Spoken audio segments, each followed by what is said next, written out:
Assalamualaikum warahmatullahi wabarakatuh. Perkenalkan, nama saya Anas Alfitri dengan NIM 2430103046. Saya berasal dari Prodi Manajemen Pendidikan Islam. Di sini saya akan menjelaskan materi selama 1 semester dengan mata kuliah Manajemen Perkantoran dan Ketatausahaan.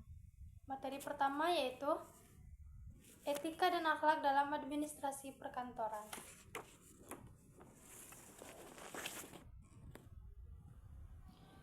Etika dan akhlak dalam administrasi perkantoran. Konsep etika dan akhlak dalam administrasi perkantoran adalah dua hal yang saling berkaitan namun memiliki perbedaan mendasar, yang merupakan ilmu yang membahas tentang nilai baik dan buruk secara teoritis. Etika ini berfungsi sebagai pedoman atau teori moral yang menjadi landasan dalam menentukan tindakan yang benar. Selanjutnya yaitu prinsip-prinsip dan tanggung jawab profesional. Yang pertama, akuntabilitas terhadap hasil kerja dan keputusan. Yang kedua, transparansi dalam laporan dan komunitas. Yang ketiga, kepedulian terhadap kepentingan organisasi publik. Yang keempat itu etika dan berinteraksi dengan kolega, atasan maupun klien. Materi yang ketiga yaitu kondisi kasus dan integritas nilai. Selanjutnya yaitu studi kasus dan integrasi nilai religius dalam administrasi perkantoran. Macam-macam studi kasus dalam administrasi perkantoran. Yang pertama yaitu studi kasus pengelolaan arsip. Yang kedua, studi kasus penerapan teknologi informasi. Ketiga, studi kasus pelayanan publik di kantor pemerintahan. Yang keempat yaitu studi kasus manajemen sumber daya perkantoran. Dan yang terakhir yaitu studi kasus integrasi nilai religius dalam budaya kerja. Selanjutnya yaitu prinsip-prinsip etika dan akhlak dalam administrasi perkantoran.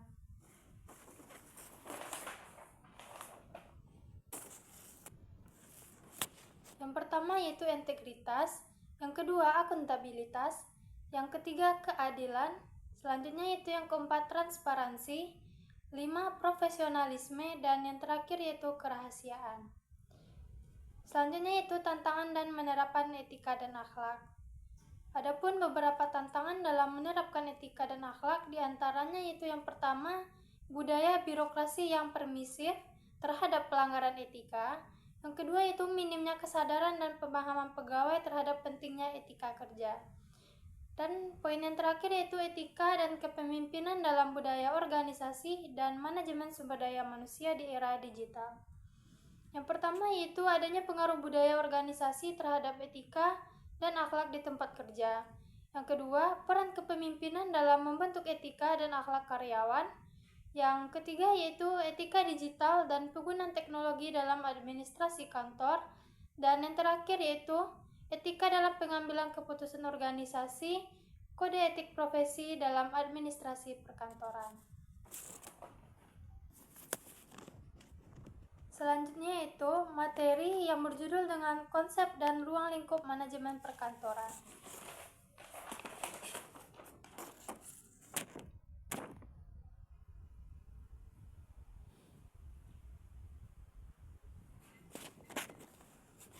Pertama, konsep dasar manajemen perkantoran.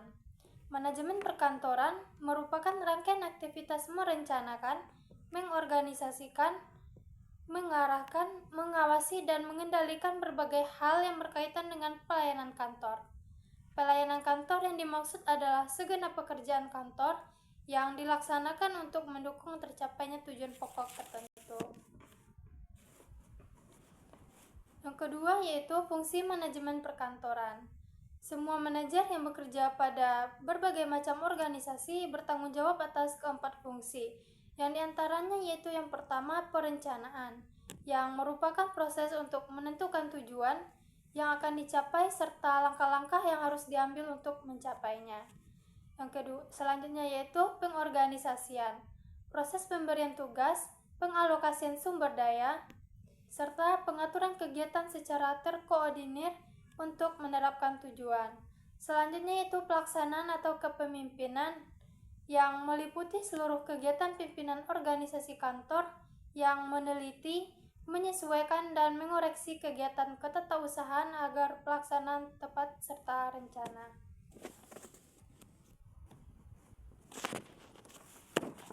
Yang ketiga yaitu ruang lingkup manajemen perkantoran. Yaitu yang pertama adanya ruang perkantoran. Yang kedua komunikasi. Yang ketiga pegawai kantor.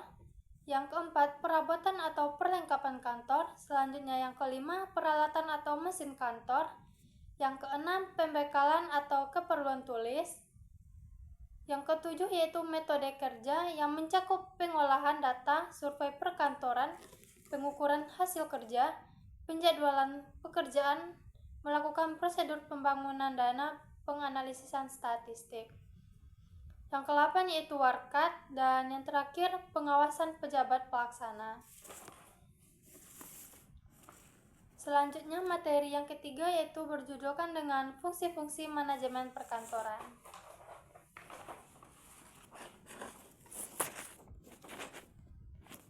1. Pengertian manajemen perkantoran. Manajemen perkantoran adalah rangkaian kegiatan yang mencakup perencanaan, pengorganisasian, pelaksanaan, pengendalian, dan pengarahan terhadap semua aspek yang berkaitan dengan tata usaha dalam suatu organisasi. Yang kedua yaitu fungsi manajemen perkantoran, yaitu terdapat adanya perencanaan yang merupakan proses untuk menentukan tujuan yang akan dicapai serta langkah-langkah yang harus diambil untuk mencapainya. Selanjutnya itu pengorganisasian yang merupakan proses pemberian tugas, pengalokasian sumber daya, serta pengaturan kegiatan secara terkoordinir.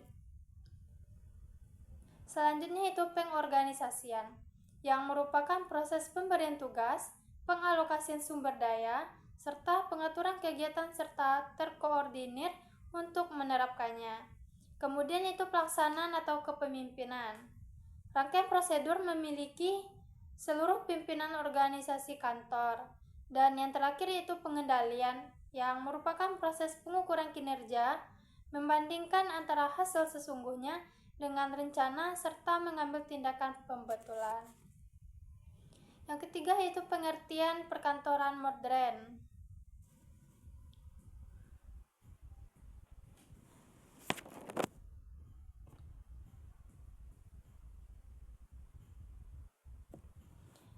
Yang ketiga yaitu pengertian perkantoran modern. Perkantoran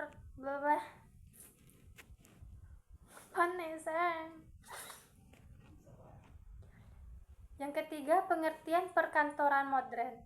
Perkantoran modern adalah suatu tempat yang memiliki struktur bangunan yang besar dan sesuai tuntutan zaman, yang memiliki tata ruang yang baik, menggunakan alat dan perlengkapan termasuk mebeler yang tepat, dan memiliki pegawai yang disiplin, profesional, serta sikap dan memiliki pola pikir yang baik, efektif, dan efisien. Yang keempat yaitu ciri-ciri perkantoran modern.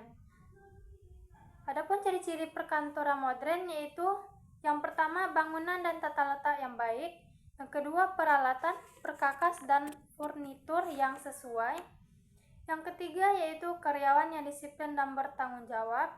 Selanjutnya yang keempat, bekerja secara analisis, sistematis, rasional, terbuka, dan demokratis. Yang kelima yaitu memiliki sikap dan cara berpikir sesuai dengan perkembangan zaman. Yang keenam, manajemen yang hemat finansial, efisien, dan produktif. Yang ketujuh, berbasis sistem informasi. Dan yang terakhir yaitu terkomputerisasi. Nah, yang terakhir yaitu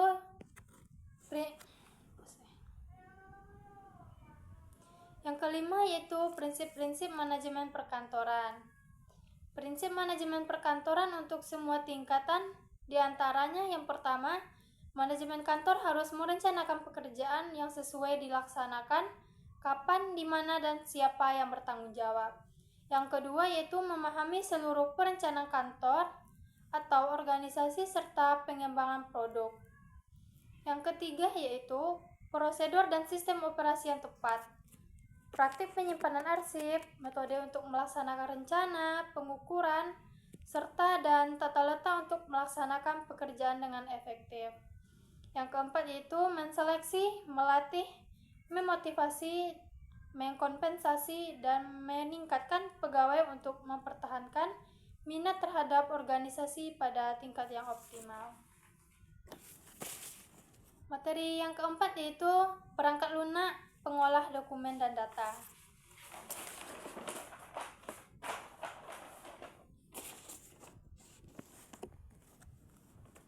Satu, pengertian perangkat lunak. Perangkat lunak pengolah data dan dokumen adalah aplikasi yang digunakan untuk membuat, mengedit, menyimpan, serta mengatur dokumen digital agar mudah diatur dan diakses. Yang kedua yaitu jenis-jenis perangkat lunak. Yang pertama, perangkat lunak pengolah data, contohnya yaitu Microsoft Word. Yang kedua, perangkat lunak pengolah angka. Salah satu contohnya yaitu Microsoft Excel, Google Sheet. Yang ketiga, perangkat lunak manajemen dokumen, contohnya yaitu Documer, MyFiles. Dan yang keempat, perangkat lunak berbasis data, contohnya Musel, Microsoft Access. Dan yang terakhir yaitu perangkat lunak pengolah statistik, salah satu contohnya yaitu Python. Yang keempat yaitu manfaat perangkat lunak pengolah dokumen dan data di berbagai bidang. Yang pertama, bidang pendidikan. Salah satu manfaatnya yaitu memudahkan siswa dan guru dalam menyusun materi pembelajaran dan analisis data akademik. Yang kedua, bidang pemerintahan. Digunakan untuk meningkatkan transparansi, akuntabilitas, dan pelayanan publik. Yang ketiga, bidang kesehatan, yaitu duplikasikan untuk rekaman medis. Yang keempat yaitu tantangan-tantangan yang dihadapi pengguna dalam mengoperasikan perangkat lunak. Yang pertama tantangannya yaitu kurangnya interaksi digital. Yang kedua keamanan dan privasi data. Yang ketiga kurangnya pelatihan dan dukungan teknis. Yang keempat ketergantungan pada koneksi internet. Materi selanjutnya yaitu tentang sistem arsip digital dan manajemen berbasis data.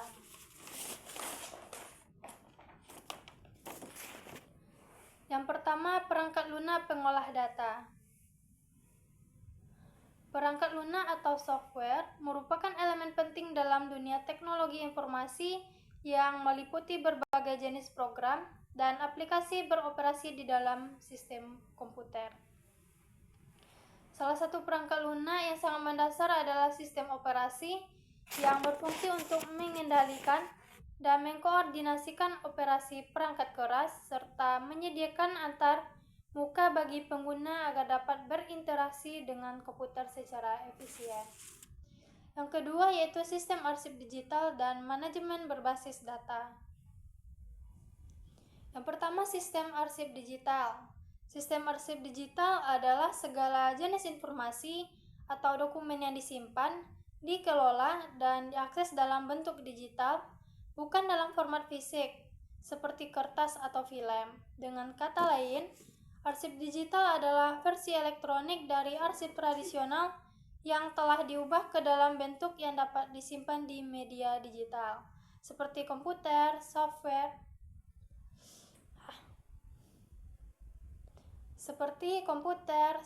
atau cloud. Yang kedua yaitu manajemen berbasis data. Basis data atau database merupakan kumpulan data yang saling berkaitan dan disimpan untuk mendukung proses pengolahan informasi, yang secara umum bertujuan untuk mengorganisir data agar mudah diakses, dikelola, dan diperbarui. Adapun beberapa aspek yang harus diperhatikan terhadap berbasis data, yakninya yaitu yang pertama kumpulan data terintegrasi, yang kedua sistem manajemen berbasis data, dan yang terakhir yaitu skema berbasis data. Yang ketiga yaitu otomatisasi proses administrasi perkantoran. Pengertian otomatisasi. Otomatisasi merupakan proses yang secara otomatis mengontrol operasi dan perlengkapan mekanik atau elektronika yang dapat mengganti manusia dalam mengamati dan mengambil keputusan. Yang kedua yaitu pengertian administrasi. Administrasi merupakan penyusunan dan pencatatan data atau informasi secara sistematis, baik internal maupun eksternal. Administrasi juga diartikan sebagai tindakan atau proses mengelola dan mengatur suatu organisasi atau perusahaan agar dapat berjalan dengan efektif dan efisien. Dengan tujuan administrasi perkantoran, yaitu dengan menyajikan data dan informasi secara lengkap, mengawasi pekerjaan kantor dan administrasi, menerapkan kebijakan perusahaan ataupun departemen, dan yang terakhir itu memberikan perintah kerja atau pelatihan kepada pegawai. Selanjutnya yaitu materi yang keenam, identifikasi masalah administrasi dan teknik analisis akar masalah. 1. Pengertian administrasi. Administrasi merupakan proses perencanaan, pengorganisasian, pengarahan dan pengawasan sumber daya organisasi untuk mencapai tujuan yang telah ditetapkan, yang melibatkan pengelolaan dan pemanfaatan sumber daya manusia, keuangan, material, dan informasi untuk mencapai efisiensi dan efektivitas dalam mencapai tujuan organisasi. Yang kedua yaitu permasalahan yang sering terjadi dalam kegiatan administrasi di lingkungan kerja. Yang pertama, komunikasi internal yang sangat buruk. Yang kedua, dokumentasi dan pengarsipan yang tidak standarisasi. Yang ketiga, ketidaksesuaian SOP dengan praktik lapangan. Selanjutnya, yang keempat, minimnya pelatihan administrasi. Yang ketiga yaitu cara mengidentifikasi masalah-masalah administrasi secara sistematis. Langkah-langkah sistematis mengidentifikasi masalah administrasi sebagai berikut. Nah, yang pertama yaitu analisis lingkungan organisasi. Yang kedua, mengenali gejala awal masalah. Yang ketiga, pengumpulan data dan analisis.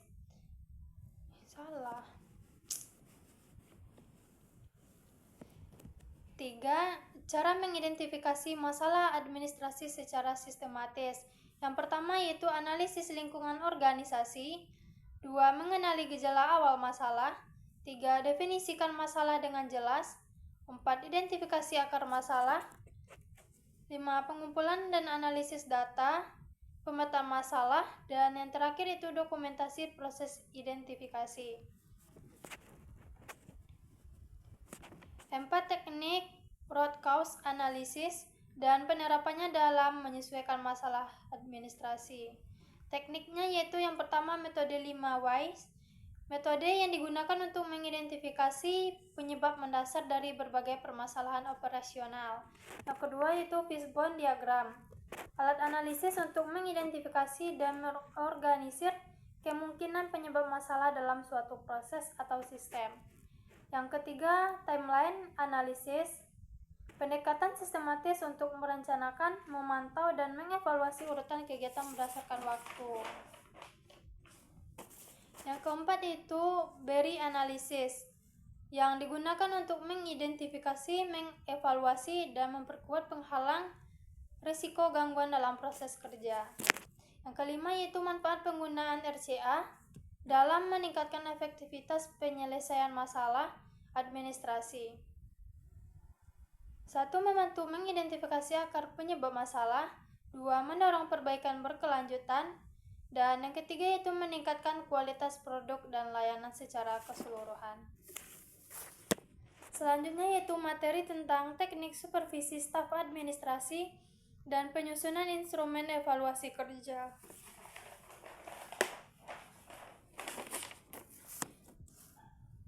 1. Pengertian supervisi staf administrasi, yang merupakan proses pengawasan, pengarahan, dan pembinaan yang dilakukan oleh atasan atau supervisor terhadap staf yang mengelola administrasi perkantoran. 2. Yaitu penyusunan instrumen evaluasi kinerja.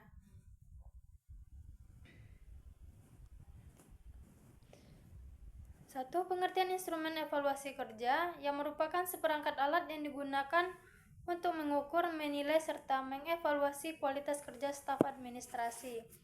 Tujuan dari penyusunan ini adalah untuk meningkatkan efektivitas kerja staf administrasi dalam sebuah organisasi, efektivitas kerja administrasi menjadi faktor penentu kelancaran aktivitas organisasi secara keseluruhan. 3. Prinsip penyusunan instrumen evaluasi, yaitu adanya prinsip objektivitas, reliabilitas, validitas, dan yang terakhir yaitu keterbukaan dan atau keadilan. Yang keempat, komponen yang dinilai dalam instrumen evaluasi kinerja. Yang pertama itu kompetensi teknis. Yang kedua, disiplin kerja.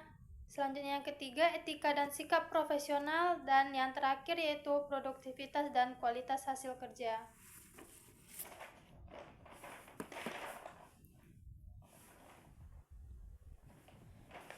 Lima yaitu jenis-jenis instrumen evaluasi kinerja. Yang pertama, skala penilaian, daftar cek, lembar observasi, wawancara terstruktur, dan angket kinerja. Yang keenam yaitu upaya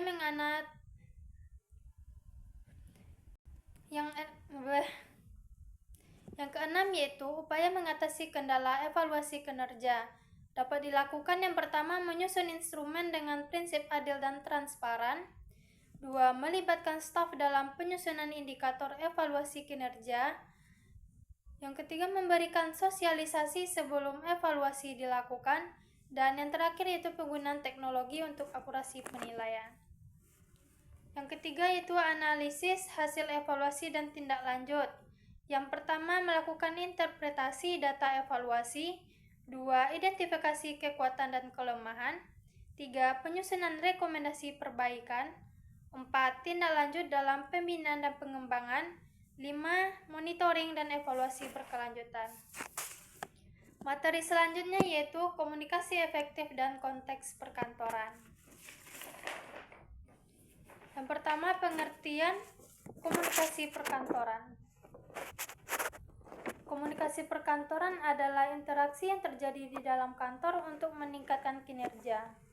Dengan komunikasi yang efektif, akan terbentuk sistem yang komunikasi perkantoran terjadi dalam suatu kantor dan bertujuan untuk meningkatkan kinerja kantor tersebut. Yang kedua yaitu fungsi-fungsi komunikasi dalam perkantoran. Yang pertama, fungsi kontrol. Yang kedua, fungsi motivasi. Yang ketiga, fungsi emosi. Yang keempat, fungsi informasi.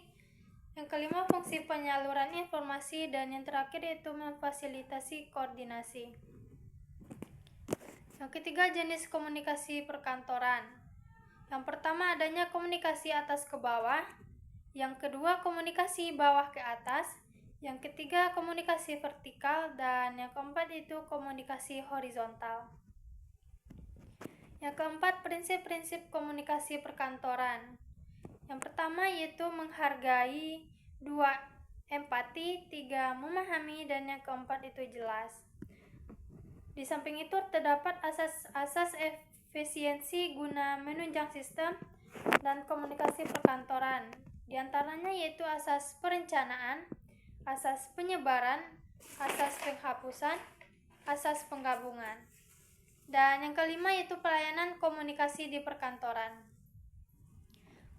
yang merupakan aktivitas komunikasi antara pimpinan kepada karyawan mengenai instruksi atau perintah mengenai pekerjaan atau tugas untuk mencapai tujuan.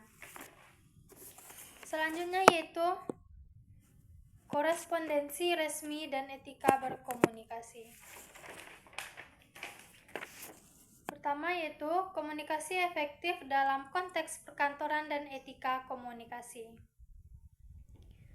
Komunikasi adalah proses penyampaian pesan dari satu pihak pengirim kepada pihak lain penerima dengan tujuan untuk kesamaan makna atau memahami. Proses ini tidak hanya sebatas bertukar informasi, tetapi juga melibatkan pertukaran ide, gagasan, perasaan, dan perilaku. Komunikasi yang buruk akan menciptakan konflik antar pribadi.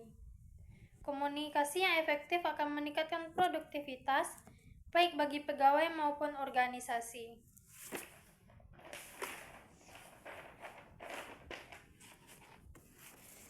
Yang kedua yaitu korespondensi resmi, yang merupakan kegiatan surat menyurat yang dilakukan oleh individu atau instansi dalam konteks formal dan profesional.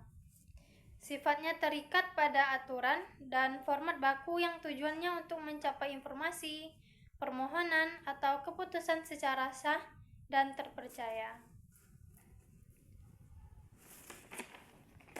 Yang ketiga yaitu membangun jaringan kerja melalui media digital. Jaringan kerja dapat dibangun melalui berbagai platform media digital seperti WA Group, Facebook, Telegram, dan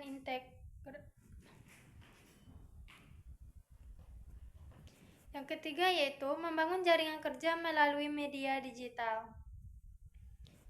Jaringan kerja dapat dibangun melalui berbagai platform media digital seperti grup WhatsApp, grup Facebook, Telegram.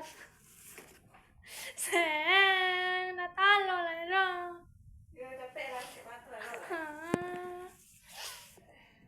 Nggak elo dibaca oleh lidah ko doa. Yang ketiga, membangun jaringan kerja melalui media digital. Jaringan kerja dapat dibangun melalui berbagai platform media digital, seperti grup WhatsApp, grup Facebook, Telegram, dan Instagram. Seperti ini saling berbagi informasi lowongan kerja, jenjang karir, atau yang lainnya. Adapun keuntungannya yang pertama yaitu mengurangi biaya operasional, membuka akses ke pasar global, dan yang ketiga yaitu mempermudah akses ke sumber daya, data, dan wawasan.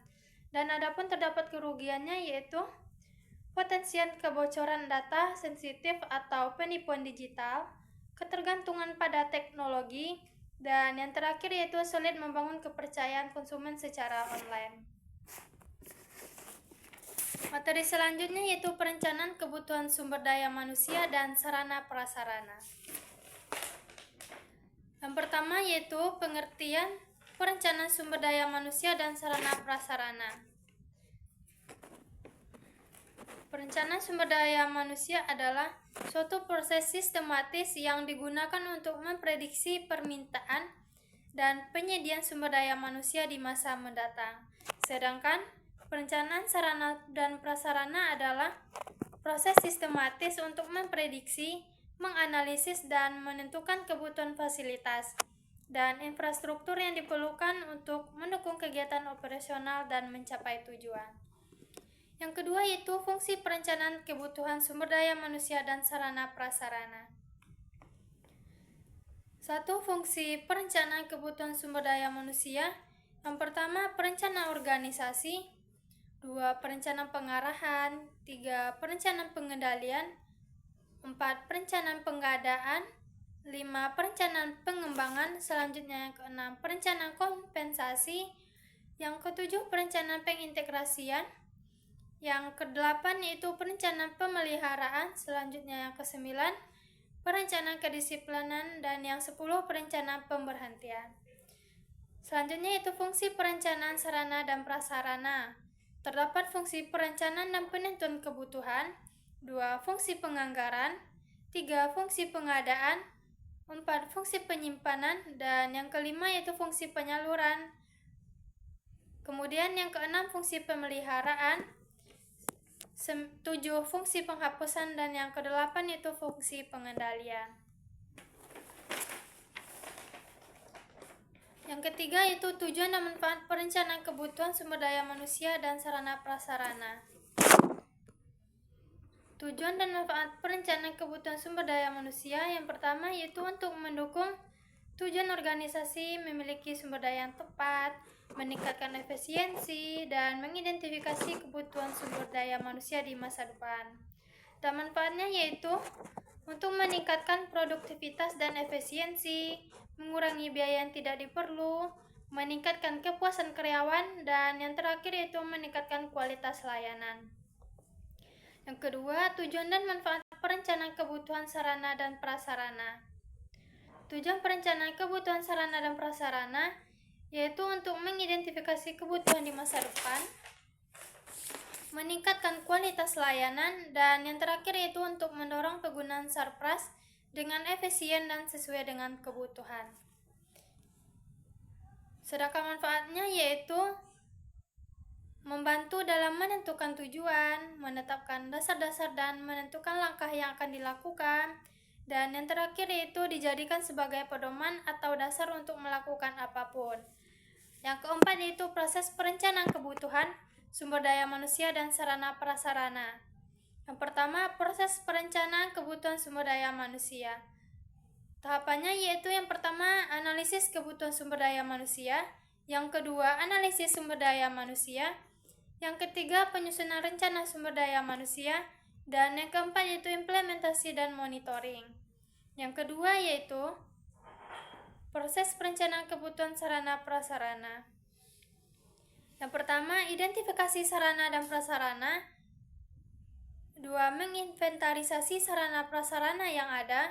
Tiga, seleksi terhadap sarana prasarana. Dan yang terakhir yaitu sumber anggaran atau dana. Selanjutnya yaitu penganggaran dan alokasi sumber daya kantor. Yang pertama, definisi penganggaran dan alokasi sumber daya, yang merupakan bagian integral dari perencanaan strategi, penyusunan program, dan penyusunan anggaran itu sendiri, dengan tujuan menyediakan kerangka kerja untuk mengelola dan mengontrol keuangan organisasi, mengukur kinerja, serta umpan balik perbaikan. Sedangkan sumber daya di kantor adalah proses distribusi strategis dan pengelolaan berbagai sumber daya, termasuk fisik, keuangan, dan teknologi ke berbagai bagian, kegiatan atau proyek di dalam organisasi. Yang kedua yaitu faktor yang mempengaruhi penganggaran dan alokasi sumber daya manusia. Terdapat dua, yaitu yang pertama faktor internal, yang merupakan elemen yang berasal dari organisasi itu sendiri. Sedangkan faktor eksternal, materi kedua yaitu faktor-faktor yang mempengaruhi penganggaran dan alokasi sumber daya di kantor. Yang pertama yaitu faktor internal, yang merupakan elemen yang berasal dari organisasi itu sendiri. Sedangkan faktor eksternal merupakan elemen di luar organisasi yang tidak dapat dikendalikan tetapi memiliki pengaruh signifikan terhadap proses penganggaran.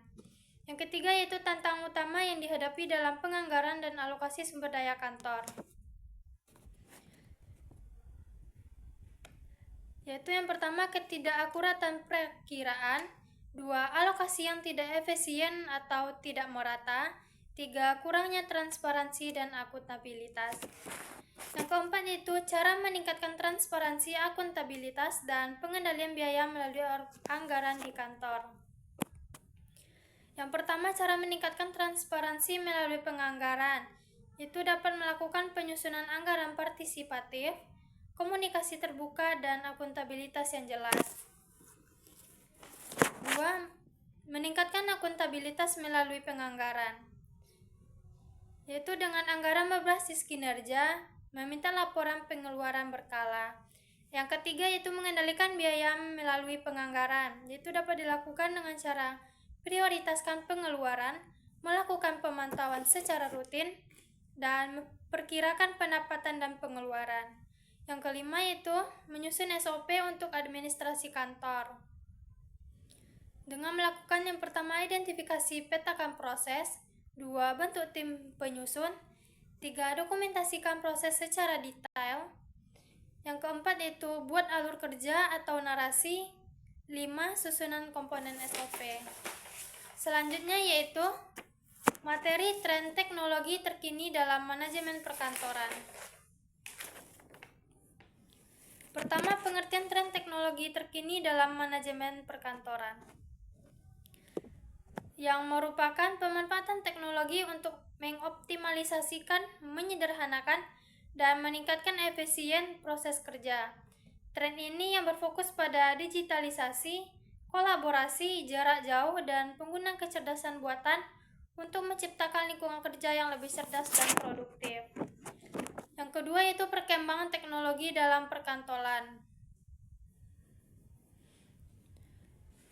Pada era industri berfokus pada digitalisasi, otomatisasi, dan kolaborasi melalui berbagai alat dan sistem, seperti perangkat lunak manajemen proyek, aplikasi berkomunikasi, seperti virtual, Zoom, Microsoft Teams, penyimpanan data berbasis cloud, contohnya Google Drive.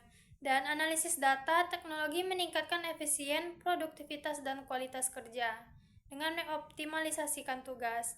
Yang ketiga yaitu jenis-jenis tren teknologi, yaitu yang pertama yang ketiga yaitu jenis-jenis tren teknologi. Yang pertama yaitu AI atau disebut dengan artificial intelligence. Yang kedua kompetensi kuantum. 3 spesial computing. 4 teknologi kesehatan digital, dan yang kelima yaitu keamanan siber adaptif. Yang keempat yaitu dampak positif dan negatif dari tren teknologi perkantoran. Yang pertama, dampak positifnya meningkatkan mutu tenaga kerja, meringankan tenaga dan pikiran pegawai, mempertinggi jumlah hasil kerja, dan yang terakhir yaitu memenuhi standar mutu tertentu. Yang kedua, dampak negatif, yaitu terdapat stres dan kelelahan digital, isolasi sosial, dan degradasi keterampilan interpersonal, dan risiko keamanan data dan privasi. Yang kelima yaitu tantangan dalam tren terkini teknologi manajemen perkantoran, yaitu tantangannya data perusahaan rentan terhadap ancaman siber. Yang kedua, karyawan kesulitan beradaptasi dengan teknologi baru. Dan yang terakhir yaitu otomatisasi menimbulkan kekhawatiran tentang pekerjaan. Yang keenam yaitu keterampilan yang dibutuhkan pegawai kantor di era digital. Yang pertama, literasi digital. 2. Komunikasi daring. 3. Manajemen informasi. 4. Kolaborasi daring.